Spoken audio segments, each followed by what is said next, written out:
Boa noite, você que é pai, você que é mãe, profissional da área da infância, seja bem-vindo nesse espaço aqui onde a gente de vez em quando troca algumas ideias, esse espaço de aprendizado também, né?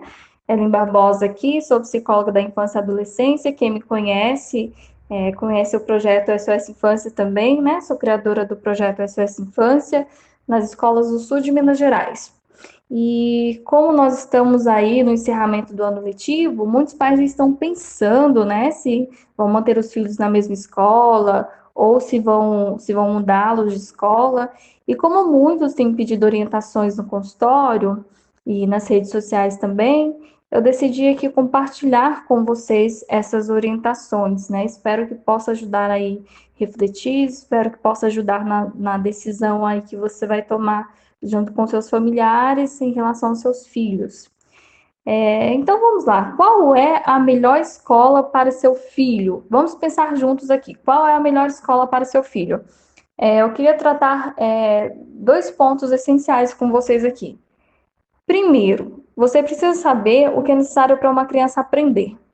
O que é necessário para a criança construir esse processo de aprendizado, né? O que é necessário para aprender? Eu, particularmente, eu considero essencial, como os elementos essenciais para o processo de aprendizagem, duas coisas: autoestima e autonomia. Autoestima e autonomia. Por que eu considero essenciais? Gente, o processo de aprendizagem, ele é constituído por várias áreas neurológicas, ele é construído por diversas funções neurológicas, e uma das funções que são muito importantes é a construção da autoestima. A criança que tem uma baixa autoestima, ela vai ter dificuldade para aprender. Ela vai ter dificuldade de aprender. E a criança que não tem espaço para ser autônoma, ou seja, a criança que não tem espaço para construir o próprio aprendizado, para ser coautora do próprio aprendizado, se ela não tem espaço para questionar, para tirar dúvidas, para perguntar, para desenvolver a curiosidade, ela vai se tornar uma criança engessada. Ela não vai além da aprendizagem, ela não vai além. Então, autoestima e autonomia são a base do aprendizado, certo? As primeiras perguntas que vocês devem fazer, então, né? Você que é pai, você que é mãe. Primeira pergunta que você deve fazer: essa escola, ou essa escola que seu filho está, ou essa escola que você pretende colocá-lo, essa escola valoriza seu filho? Seu filho se sente acolhido nessa escola? Essa escola conhece seu filho pelo nome? Isso é essencial. Os professores chamam seu filho pelo nome. Essa escola permite que seu filho desenvolva uma autoestima saudável. Essa escola permite que seu filho questione, tem espaço para discutir, tem espaço para questionar, para tirar dúvidas. Isso é essencial. Essencial. Primeiras perguntinhas aí que vocês precisam fazer. Segundo ponto, os pais perguntam muito: Ellen, eu devo colocar meu filho numa escola pública ou particular?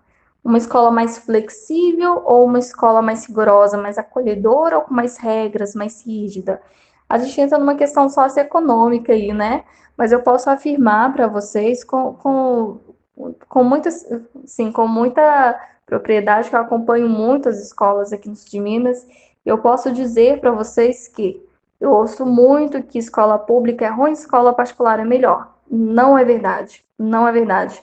Tem muita escola pública que é ótima, muito eficaz, e tem muita escola particular que não é interessante. Tem muita escola particular que está aquém do desejado aí. Então, tem muita escola pública boa e tem muita escola particular ruim, né? Isso aí a gente não pode generalizar que toda escola particular é melhor que escola pública, porque não é. E aí a gente tem que pensar o seguinte: para você responder essa pergunta, se o seu filho vai se sentir melhor numa escola pública ou particular, né? Se essa escola vai ser melhor para o seu filho sendo público ou particular, eu preciso que você primeiramente conheça seu filho. Você que é mãe, você que é pai, você conhece seu filho? Você sabe quais as habilidades principais que ele tem, Mamãe, papai, você sabe qual o perfil dessa criança aí que mora com você? Você sabe do que essa criança gosta de fazer? Quais são as habilidades, os dons que ela tem? Porque uma vez que você conhece o perfil dessa criança, as habilidades, você vai saber exatamente que tipo de instituição vai, vai desenvolver as melhores capacidades dessa criança. Então, vamos pensar aqui: se uma criança ela tem mais habilidades matemáticas, procure uma escola que ofereça espaço para que ela desenvolva mais isso. Tem algumas escolas que, por exemplo, têm cursos de robótica, oficinas de robótica, olha que coisa bacana, né? Tanto escolas públicas quanto escolas particulares. Tem crianças que são mais criativas, tem um perfil mais criativo. Então, vê se nessa escola tem uma oficina de desenho, tem uma aula de dança, vê qual que é o diferencial dessa escola. Né? Tem muitas escolas públicas que tem, por exemplo, projeto, a gente chama aqui, né, de popularmente de período integral, mas tem muitas escolas públicas que tinham projeto antes da pandemia, né? Em que a criança passava meio período na escola, nas atividades pedagógicas, e o outro período ela passava fazendo atividades extracurriculares, né? Extra classe, que são oficinas, atividades esportivas e tudo mais. Então, isso ajuda bastante, né? Lembrando que esse projeto, esse período integral que a gente fala, não é aconselhado para todas as crianças, tá? Já gravei uma live sobre isso, não é aconselhado para todas as crianças. E aí você vai pensar, né? Independente de ser pública, independente de ser particular, essa escola vai ajudar a desenvolver as habilidades principais do seu filho? Os pais falam assim: ah, Ellen, eu quero que meu filho estude muito, seja muito inteligente para passar numa faculdade tal, faculdade X. É isso que você espera do seu filho? Porque, gente, nós temos que pensar o seguinte: o que motiva a criança a estudar não é escola, em primeiro lugar.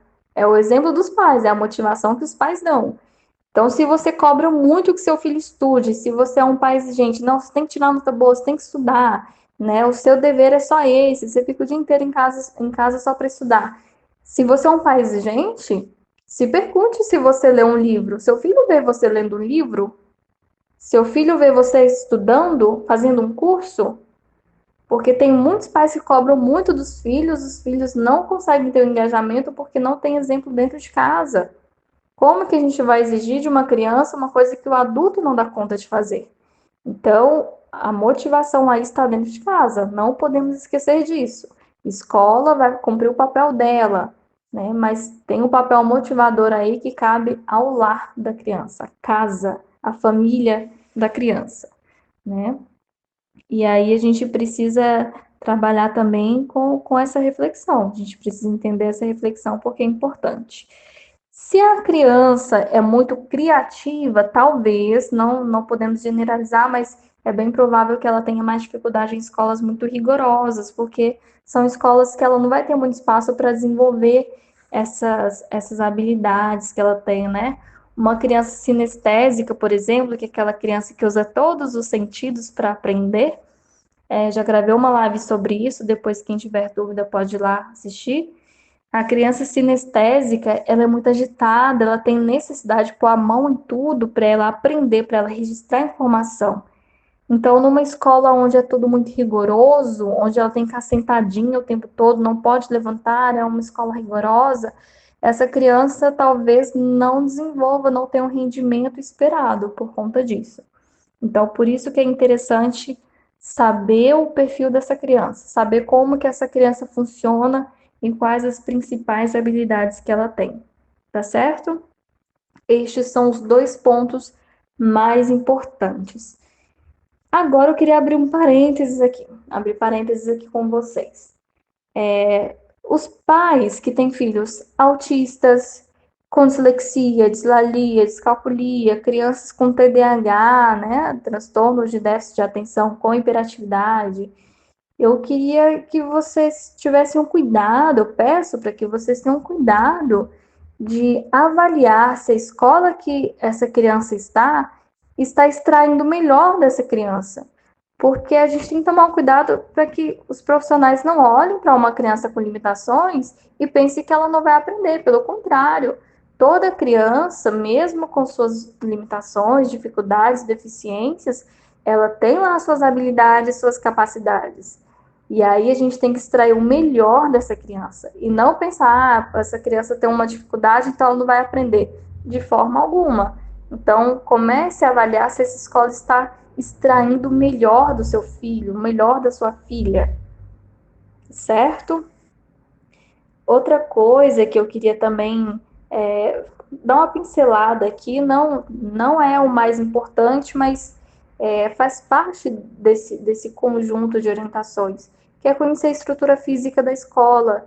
Entra na escola, vai lá, conheça, entra em todas as áreas da escola, conheça a equipe escolar também, porque vamos pensar o seguinte, você tem uma criança de 5 anos, e vai procurar uma escola que abrange a primeira infância, que são os menorzinhos.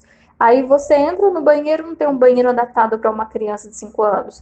O bebedouro, a criança tem que subir no banquinho para pegar água. Então, peraí, essa escola está acolhendo crianças pequenas, mas não foi pensada em crianças pequenas, nem a estrutura física foi pensada nas crianças pequenas, então tem alguma coisa de errado. Essa escola não está preparada para receber essa faixa etária, né? Então, a estrutura da escola diz muito sobre a escola. É uma escola mais fechada, provavelmente vai ter uma estrutura mais fechada. É uma escola mais acolhedora, a estrutura vai ser mais lúdica, vai ser mais pensada na criança. Então, conheçam a estrutura da escola. E situando aqui, né, gente, vamos situar o nosso pensamento. Nós estamos no Brasil, o sistema de educação aqui é muito diferente do que a gente gostaria, está muito aquém do que nossas crianças merecem, né? E, de modo geral, a gente tem que pensar que, por mais que existam professores ótimos, ótimos mesmo, graças a Deus, conheço muitos, tanto no sistema público como no sistema privado, mesmo tendo professores ótimos, nota 10, infelizmente esses professores nem sempre têm recursos para estimular essas crianças a irem para frente, né, para favorecer o engajamento dessas crianças. Então, muitas vezes você que é pai, você que é mãe, vai ter que sentar com o seu filho, estudar em casa e ajudar em outros aspectos também. A educação aí não é papel da escola só, né? A escola eficaz é aquela escola que trabalha junto com a família. Então, cabe a você, pai, você, mãe, ter esse momento com seu filho, de avaliar as tarefas, de motivar, trabalhar a autoestima dessa criança, ver o que ela está aprendendo, fazer parte também, fazer parte, né? Isso, isso é muito importante, até porque hoje, mesmo que os pais não sejam alfabetizados, a maioria das crianças tem acesso à internet. Então, às vezes a gente fala para os pais, né, por exemplo, ao invés de comprar livrinhos de contos de fadas para os seus filhos, aqueles que são bem lúdicos, compre os originais, né? Compre os contos do Patinho Feio lá, original, Branca de Neve, original. Aí muitos questionam, mas esse livro não é adequado para criança, né? As histórias são muito grandes. Gente, uma criança de 6 anos hoje já joga Free Fire e Fortnite, que é jogo para adulto. É um bombardeio de estímulo neurológico. Se uma criança dá conta de um jogo desse, ela dá conta de leituras bem melhores. Então a gente não precisa também ficar esperando que a escola faça o melhor para o nosso filho, porque é papel dos pais. É papel dos pais também. Os pais têm que trabalhar junto com os professores.